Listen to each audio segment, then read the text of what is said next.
Hello दोस्तों, जय हिंद, जय भारत। प्रत्येक साल की भांति आप इस साल भी पॉलिटेक्निक एंट्रेंस एग्जामिनेशन की तैयारी करने वाले बच्चों के लिए बहुत ही सिस्टमैटिक तैयारी मैं लेकर आया हूं, ठीक है ना। आप लोग कैसा भी स्टूडेंट हो, आप लोग के लिए जबरदस्त तैयारी कि क्या आएगा, क्या पॉलिटेक्निक 2023 का क्या न्यू अपडेट है वो आपको आज मिल रहा है और प्रत्येक दिन आपको न्यू अपडेट मिलता रहेगा, ठीक है ना। तो आप पिछले साल हर साल की भांति, और मैं बताना चाहता हूं कि मेरा नाम हुआ आर्या सर और मैं कम से कम 6-7 सालों से पॉलिटेक्निक एंट्रेंस का तैयारी करवा रहा हूं और 100 के अंदर कितने रैंक दिया हूं ये मैं बता नहीं सकता हूं। अनलिमिटेड रैंक ऑफलाइन बैचेज में आए हैं, ऑनलाइन बैचेज मैं इस साल से लॉन्च कर रहा हूं, ठीक है। तो आप लोग जिन बच्चों को क्लासेस अगर ऑफलाइन भी चाहिए, ऑनलाइन भी चाहिए, आप हमारे से दिए हुए स्क्रॉलिंग नंबर पे आप कांटेक्ट कर सकते हैं, ठीक है ना। तो सबसे खास बात क्या है, आज मैं यहाँ पर लेके आ रहा हूँ कि हर उन बच्चों के लिए मैं काम कर रहा हूँ जिनको अच्छे से सिलेबस की जानकारी नहीं हो पाती है, ठीक है ना। तो सबसे बड़ी बात है कि आपको किसी भी एग्जाम को तैयारी करने से पहले उसके सिलेबस आपको जानना जरूरी होता है। न्यू अपडेट जितने भी पॉलिटेक्निक का आने वाले हैं वो सारे अपडेट हम आपको प्रोवाइड करवाने वाले हैं। सिलेबस और प्रीवियस ईयर क्वेश्चन को आपको जानेंगे तो सफलता आपको यू से यू में सिमट कर रह जाएगी। यानी बच्चों मैं बार बार रिक्वेस्ट करता हूं कि आप लोग पहले सिलेबस को जानिए और सिलेबस के साथ साथ आप उसके प्रीवियस ईयर में जितने सारे क्वेश्चन एग्जामिनेशन में पूछा गया है उन एग्जामिनेशन के क्वेश्चन को फोकस करेंगे। तो मैं पूरे जितने भी साल का प्रीवियस ईयर है सारा सॉल्यूशन मैं यहीं पे करके आप लोग को दूंगा, ठीक है ना। तो आज का जो मेन टॉपिक है पॉलिटेक्निक एंट्रेंस एग्जामिनेशन 2023 का क्या न्यू अपडेट है वो आप जानिए। न्यू अपडेट क्या है? अच्छा, आपको प्रत्येक दिन अपडेट जो भी पॉलिटेक्निक का अपडेट होता है, जिन बच्चों को पॉलिटेक्निक की तैयारी करना हो, जिनको जो भी तैयारी करना हो अपडेट के लिए आप आर्या एजुकेशन यूट्यूब चैनल को लाइक एंड सब्सक्राइब और शेयर कीजिए। चलिए आइए अब देखिए, सबसे पहले यहां पर है, देखिए इसमें बोला क्या जा रहा है। सबसे बड़ी बात है कि इसमें बोला क्या जा रहा है। बोला ये जा रहा है बच्चों कि अगर हम लोग यहां पर से देखेंगे, बोला ये जा रहा है कि इस बार का जो फॉर्म वगैरह जो आने वाला एप्लीकेशन फॉर्म की अवेलेबिलिटी की जब बात की जा रही है तो वो जून 23 में, मतलब मई 23 से लेके जून 23 के आसपास में फॉर्म आने वाली है, ठीक है ना। Application form availability tentative date मतलब संभावित है कि जुलाई में आ जाएगा, ठीक है ना। फिर झारखंड पॉलिटेक्निक का एडमिट कार्ड जुलाई 23 में ही आता है, क्योंकि अगर फॉर्म आएगा, फॉर्म आने के साथ साथ फिर आपका वो एडमिट कार्ड वगैरह का प्रोसेस शुरू हो जाएगा, ठीक है। एग्जाम डेट की जब मैं अगर बात कर रहा हूं, यहां पे ध्यान से देखेंगे, जब मैं एग्जाम डेट की मैं बात करने वाला हूं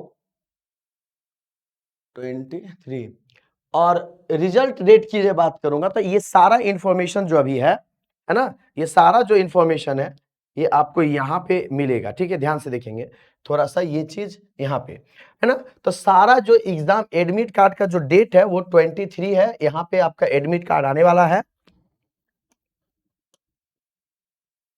ठीक है। अरे भाई ये क्यों जा रहा है?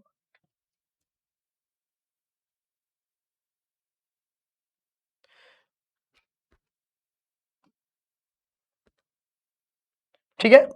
तो देखिए अब यहां पे क्या है कि अगर झारखंड पॉलिटेक्निक की बात कर रहे हैं तो रिजल्ट का जो डेट है ये भी टेंटेटिव है, अभी संभावित है, ठीक है ना। अगले स्लाइड में अगर आप ये देखेंगे तो ध्यान से देखिए, ये जो स्लाइड है इसमें क्या है कि झारखंड पॉलिटेक्निक का जो हाइलाइट्स है और इंपॉर्टेंट पॉइंट है उसको पहले फोकस करते हैं, ठीक है ना। ये है क्या, तो देखिए झारखंड पॉलिटेक्निक का फुल फॉर्म क्या होता है, ठीक है ना। झारखंड पॉलिटेक्निक का अगर हम फुल फॉर्म की बात करेंगे,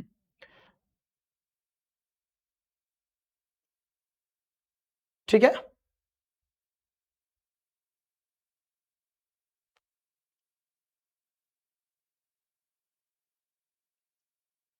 हाँ, तो झारखंड पॉलिटेक्निक का फुल फॉर्म क्या है? पॉलिटेक्निक एंट्रेंस एग्जामिनेशन, है ना, पीईसीई, ठीक है ना, पॉलिटेक्निक एंट्रेंस, ठीक है ना, कॉम्पिटेटिव एग्जामिनेशन। कॉम्पिटिटिव बोलने का मतलब ये हो गया कि आप जो क्लास 10th का जितने सिलेबस को आज आप लोगों ने पढ़ा है उसके उस लेवल पे कॉम्पिटिटिव पॉइंट ऑफ व्यू से जो क्वेश्चन आंसर बनाए जाते हैं, यानी कि ऑब्जेक्टिव क्वेश्चंस करवाए जाते हैं, उन क्वेश्चंस की ये बात कर रहा है। ठीक है ना। इसे कंडक्टिंग बॉडी क्या है, तो कंडक्ट इसको कौन करवाता है, झारखंड कंबाइंड एंट्रेंस एग्जामिनेशन। जैसे मतलब जेसीईसी के थ्रू आपका ये कंडक्ट होता है एग्जामिनेशन, ठीक है ना। तो झारखंड गवर्नमेंट के अंदर आता है और झारखंड पॉलिटेक्निक ये करवाता है। ये एग्जाम का लेवल क्या है, तो ये एग्जाम क्या सेंट्रल लेवल है, नहीं, यह एग्जाम आपका स्टेट लेवल है। यानी आप इसमें एग्जाम जब देते हैं तो झारखंड के जितने बच्चे हैं वो भी पार्टिसिपेट करेंगे और झारखंड से बाहर वाले बच्चे भी पार्टिसिपेट करेंगे। लेकिन यह जो पॉलिटेक्निक एंट्रेंस एग्जामिनेशन होगी वो झारखंड स्टेट के अंदर आएगी। ठीक है ना। Mode of application, mode of application जो है, जैसे पहले ऑफलाइन आता था, ठीक है ना, पहले हम लोग ऑफलाइन आता था, डाकघर से हम लोग लेते थे। लेकिन पॉलिटेक्निक एंट्रेंस एग्जामिनेशन का इस बार से जो हमारा एप्लीकेशन फॉर्म आएगा वो ऑनलाइन होगा। लेकिन एग्जाम की जब बात करेंगे, एग्जाम जब होगा, एग्जाम जो हमारा होगा वो टोटली ऑफलाइन होगा। ठीक है ना, ये टोटली क्या हो जाएगा, ऑफलाइन हो जाएगा। पॉलिटेक्निक एग्जामिनेशन साल में एक बार आता है। ठीक है ना, इसका मतलब बोलता है एग्जाम फ्रीक्वेंसी, फ्रीक्वेंसी मतलब कि कितने बार पूछा जाता है, तो ये साल में एक बार पूछा जाता है, वंस इन ईयर। एग्जाम का ड्यूरेशन कितना होता है, तो ये बहुत ज्यादा जरूरी इंपॉर्टेंट बात होता है कि एग्जाम का ड्यूरेशन क्या सर होता है। 150 मिनट का एग्जाम का ड्यूरेशन होता है। नंबर ऑफ क्वेश्चन जो होते हैं वो 150 होता है। यानी सबसे खास बात यही है कि आपको मैजिकल वे में पढ़ना होगा, क्योंकि 150 क्वेश्चन का आंसर आपको 150 मिनट में ही देना होता है। 150 क्वेश्चन आएगा, 150 क्वेश्चन मतलब 50 क्वेश्चन मैथ, 50 फिजिक्स और 50 केमिस्ट्री, और 150 क्वेश्चन अगर आ रहा है तो 150 क्वेश्चन को मात्र 150 मिनट में बनाना है। इसीलिए इसको मैजिकल वे में हम लोग पढ़ाते हैं, जादू की तरह पढ़ाते हैं। किसी भी मैथ को, किसी भी कॉन्सेप्ट को आप बिना पेन पेपर का आंसर दे सकते हैं। ठीक है ना।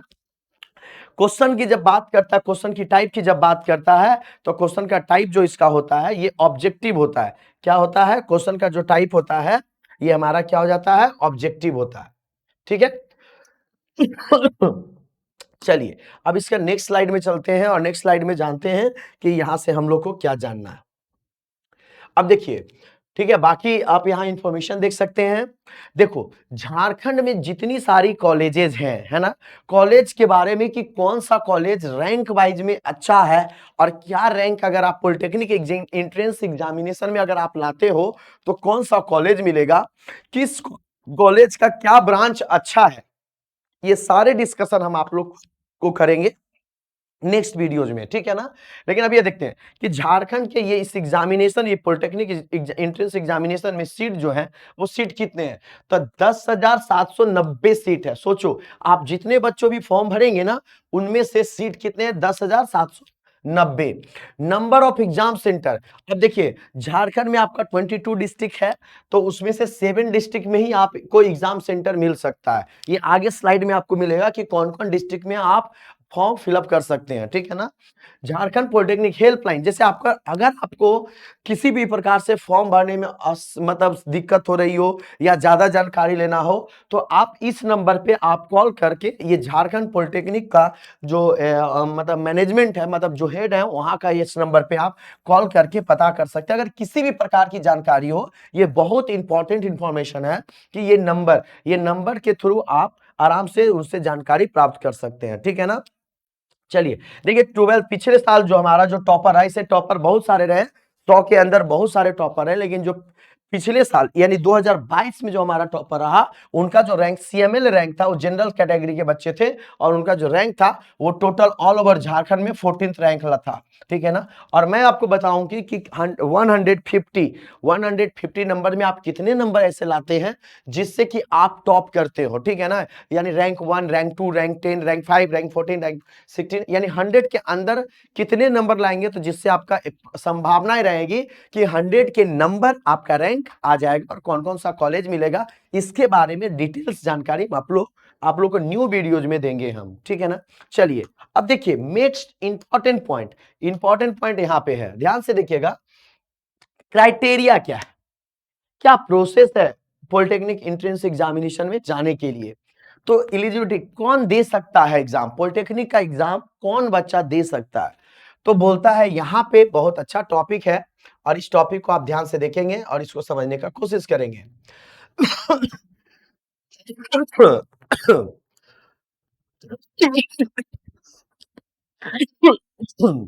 हाँ बच्चों ध्यान देंगे।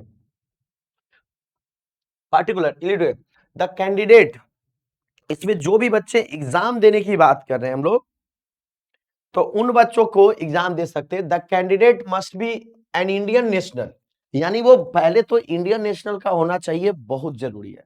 अगर वो भारतीय होगा तभी वो उनको एग्जाम देने के लिए दिया जा सकता है, ठीक है। फिर बोलता है age criteria, no upper age, upper age भी फिक्स नहीं है, लोअर एज भी लिमिट नहीं है, ठीक है ना। लेकिन मिनिमम फॉर माइनिंग इंजीनियरिंग, ठीक है ना। एक और आता है माइनिंग इंजीनियरिंग, है ना। देखो पॉलिटेक्निक एंट्रेंस एग्जामिनेशन के लिए कोई एज लिमिट नहीं है, लेकिन माइनिंग इंजीनियरिंग के लिए बच्चों को, है ना, 17 साल से लेकर 20 ईयर का होना जरूरी होता है, ठीक है। और ये कब से? 1 जुलाई 2023 तक, जैसे कोई भी डेट जैसे मेजरमेंट किया जाएगा तो उस डेट के अकॉर्डिंग होना चाहिए। कितना होना चाहिए? 17 साल से लेकर 20 साल, ठीक है ना। 17 साल से कितना होना चाहिए था? 20 साल। तो कब तक डेट, कब तक लेगा? तो 1 जुलाई 2023 तक, ठीक है ना, 1 जुलाई 2023 तक। ये बहुत ही इंपॉर्टेंट है। लेकिन आप जब भी इसमें एग्जाम देने जाते हैं तो आफ्टर 10th वाले बच्चे भी पॉलिटेक्निक एंट्रेंस एग्जामिनेशन की तैयारी करते हैं, ठीक है ना। तो उनका एज एप्रोक्स जो होता है 14 अबव ही होता है ना। तो मिनिमम रिक्वायरमेंट, मिनिमम क्वालिफिकेशन का रिक्वायरमेंट क्या होता है? 10th। और 12th वाले भी दे सकते हैं, ग्रेजुएशन वाले दे सकते हैं, किसी भी स्ट्रीम का बच्चा दे सकता है। इसीलिए तो इसे कॉम्पिटिटिव एग्जामिनेशन बोला गया। कॉम्पिटिटिव एग्जामिनेशन बोलने का मतलब यही होता है कि आप किसी भी फील्ड से, किसी भी सेक्टर से हो, आप कॉम्पिटिटिव एग्जाम दीजिए, हमारे कॉलेजेस के लिए आप अप्लीकेबल हो जाएंगे। हम आपको जो रैंक वाइज होगा उस रैंक के थ्रू आपको नया नया सेंटर प्रोवाइड करवाया जाएगा। ये चीजें होती है। डोमिसाइल, डोमिसाइल में यहाँ discussion, student must be have local और परमानेंट। अगर आपके पास लोकल डोमिसाइल है तो लोकल दे सकते हैं, परमानेंट डोमिसाइल है तो आपको स्टेट ऑफ झारखंड का होना जरूरी है। Domicile of the state of the Jharkhand. Qualifying exam, candidate must qualify the class 10th और इक्विवेलेंट एग्जाम रिकॉग्नाइज्ड बोर्ड। मतलब आपको minimum qualification polytechnic entrance examination को देने के लिए आपको मिनिमम क्वालिफिकेशन 10th और इसके इक्विवेलेंट अगर किसी भी बोर्ड से कुछ कर चुके हैं तो आप दे सकते हैं, ठीक है ना। क्वालिफाइंग मार्क्स बोलता है candidate must qualify class 10th और इक्विवेलेंट। मतलब अब जैसे मान लो क्लास 10th में कितना परसेंट कितना परसेंट आप मार्क्स लेकर आओगे जिससे कि आपको एग्जाम देने में भरा जा सकता है, मतलब आप फॉर्म फिलअप कर सकते हैं। तो क्लास 10th में कम से कम आपका 35% मार्क्स होना अनिवार्य है। अगर इससे कम आएगा तो आप एग्जाम नहीं दे पाएंगे। Appearing candidates, student who are appearing in the class 10th board. हाँ, क्लास 10th में जो बच्चे, जैसे मान लेते इस साल जो बच्चा क्लास 10th का एग्जाम देने वाला है, यानी जो अपियरिंग है, जिस साल में आप पॉलिटेक्निक एंट्रेंस एग्जामिनेशन की एग्जामिनेशन देना चाहते हैं, ठीक है ना, जिस साल में आप पॉलिटेक्निक एंट्रेंस एग्जाम देना चाहते हैं उस साल में अगर आप क्लास 10th का बोर्ड का एग्जाम दे रहे हैं, यानी आप अपियरिंग कहलाओगे, तो आप वैसे वैसे कैंडिडेट भी फॉर्म फिलअप कर सकते हैं और एग्जाम आप दे सकते हैं। तो ये हो गया वेटिंग फॉर रिजल्ट। अगर आप रिजल्ट के लिए वेट करें, कैन ऑल्सो अप्लाई, ठीक है ना। बहुत ज्यादा और बहुत इंफॉर्मेटिव नॉलेज हम आप लोग के लिए लेकर आए हैं बच्चों, ठीक है ना। अब ध्यान से देखिए, आ जाइए, यानी आप सेंटर कहां कहां दे सकते हो, सबसे बड़ी बात है centre. Jharkhand polytechnic exam centre आपका कहां कहां हो सकता है? तो देखिए जैसे बोला गया था ना 7, अच्छा यहाँ पर एक 8 डिस्ट्रिक्ट, यहाँ पर वहां 7 है, यहाँ 8 डिस्ट्रिक्ट है, 8 डिस्ट्रिक्ट यानी डाल्टनगंज को भी ऐड किया गया है ना। तो इसको देखते हैं। अब देखो रांची आप सेंटर भर सकते हो, हजारीबाग सेंटर इसका देता है, जमशेदपुर है, धनबाद, यानी हम लोग धनबाद एरिया में तो धनबाद भी सेंटर दे सकता है। धनबाद, दुमका, चाईबासा और बोकारो और डाल्टनगंज, ये यहाँ पर 8 सेंटर आपको प्रोवाइड करवाया जाएगा, ठीक है ना। यहाँ पर कितने सेंटर हो जाएंगे? 8 सेंटर। और आपको कितने सेंटर भरने के लिए मतलब आप सक्षम है, आप ऑप्शनल है। जैसे आप मान लो जो धनबाद का बच्चा धनबाद ही चुनेगा, तो जरूरी नहीं है कि धनबाद में सारे बच्चे अगर चूज कर लेंगे तो फिर अगर सीट मतलब अवेलेबल नहीं होगा तो आपको धनबाद, यानी आपके पास दो ऑप्शन है, दो सेंटर चूज करने का ऑप्शन है। जैसे आप बोकारो और धनबाद आप चूज कर सकते हो, तो बोकारो चूज करोगे, अगर बोकारो में सीट नहीं अवेलेबल है तो आपको धनबाद दे देगा, धनबाद में सीट नहीं अवेलेबल है तो आपको बोकारो शिफ्ट कर सकता है। लेकिन यही दो सेंटर आप लोग को दिया जा सकता है। Candidates are chosen at the Jharkhand PCC exam, है ना, CT while filling the application form. However, before choosing the exam center, candidate must keep the, है ना, following points. अब आपको कुछ पॉइंट्स आपके माइंड में रखना पड़ेगा, वो क्या है उसको समझिए।